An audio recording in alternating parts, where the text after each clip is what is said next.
என் தங்கமே, தாங்க முடியாத மனவேதனையை அனுபவித்துக் கொண்டிருக்கின்ற என் பிள்ளை, ஒரு நிமிடம் நின்று இந்த கருப்பன் என் வாக்கினை கேட்டுவிட்டு செல்.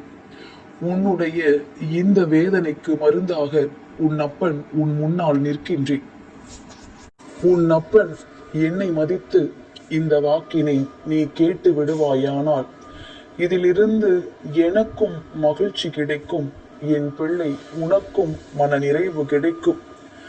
எவ்வளவோ பிரச்சனைகளுக்கு மத்தியிலும் இந்த வாழ்க்கையின் மீது நீ கொண்டிருக்கின்ற நம்பிக்கையை பார்த்து உன் அப்பன் மெய் சிலிர்த்து போனேன்.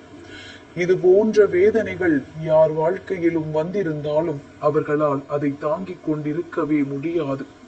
ஆனால் என் பிள்ளை, நீ எல்லா விஷயங்களையும் கண்டு, எல்லா வேதனைகளையும் கண்டு, வாழ்க்கை கொடுத்த அத்தனை பிரச்சனைகளையும் தாங்கி நீ என் முன்னால் நின்று கொண்டிருக்கிறாய் என்றால் உனக்குள் இருக்கின்ற மன வலிமைதான் இந்த கருப்பன் என்னை மெய் சிலிர்க்க வைத்தது.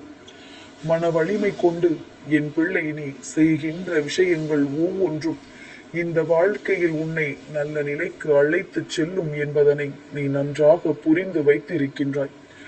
நாம் எந்த விஷயத்திற்காகவும் சட்டென்று உடைந்து போய்விடக் கூடாது.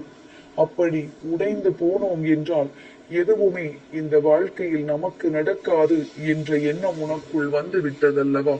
அதன் பிறகு நிச்சயமாக இந்த வாழ்க்கையை உன்னால் காப்பாற்றிவிட முடியும். இனி உனக்கு இந்த கருப்பனின் துணை தேவைப்படாது. ஆனாலும் என் பிள்ளைக்கு ஒரு ஆறுதலாக, கஷ்டம் என்ற ஒன்று வரும் பொழுது ஒரு ஆதரவாக நான் இருந்து விட்டேன் என்றால் அது என் பிள்ளைக்கு மேலும் வலிமையை அதிகப்படுத்தும் அல்லவா? அதனால்தான் உன் அப்பன் உன்னை தேடி தேடி வந்து கொண்டிருக்கின்றேன். இந்த கருப்பனுக்கு ஒரு விஷயம் எப்பொழுதுமே நினைவில் இருக்கிறது. என்ன தெரியுமா? ஒரு நாள் என் பிள்ளை, உன்னுடைய வாழ்க்கையில் ஒரு தாங்க முடியாத கஷ்டம் வந்தது. அப்பொழுது நீ என்ன செய்ய முயற்சி செய்தாய் என்று உனக்கு ஞாபகம் இருக்கின்றதா? இந்த வாழ்க்கையை விட்டு சென்று விடலாம், இந்த வாழ்க்கையை முடித்து விடலாம் என்று அன்று நீ நினைத்துக் கொண்டிருந்தாய்.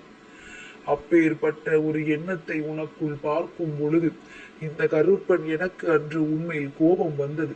ஆனால் இப்பொழுது அதே பிள்ளை இத்தனை மன வலிமையோடு இந்த வாழ்க்கையை எதிர்கொள்ள துணிவதை பார்க்கும் பொழுது அப்பனுக்கு அத்தனை மகிழ்ச்சி வந்து விட்டது என்றே சொல்லிவிட வேண்டும். என் பிள்ளையை, நான் இருந்து இந்த வாழ்க்கையில் உனக்கு நடத்த நினைக்கின்ற ஒவ்வொரு விஷயங்கள்